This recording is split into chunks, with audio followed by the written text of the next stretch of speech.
Tucker Carlson recently posted that, quote, women and weak men are the most susceptible to evil. The left was scandalized, but science is on Tucker's side, assuming by evil he means authoritarian. According to a new study, if you eat healthy and go to the gym, chances are you vote right-wing, as in small government. Interestingly, the more you go to the gym, the more right-wing you vote.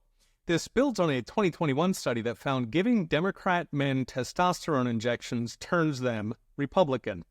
Not only is this hilarious, it gives us insight into why left versus right exists in the first place. Because across countries, women also tend to vote left and men tend to vote right.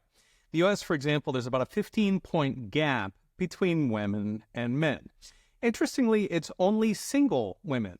So married women actually vote Republican by 5 points, the same as men, while single women in the U.S. vote between 40 and 50 points Democrat. In other words, the Democrat Party is, to a first approximation, single women. Not all have cats, but many do.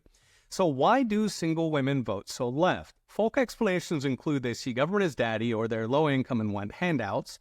Abortion is cited in the U.S., but it's not a major issue in most countries where single women also vote left.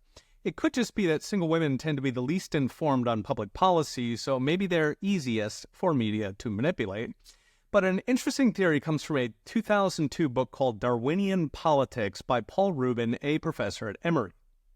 He posits that humans have two political instincts: to resist dominance by outside groups and to resist in-group domination, as in, are the barbarians invading versus are the millionaires hogging all the cute girls. He finds that conservatives tend to focus on out-group domination, so they favor things that make us strong.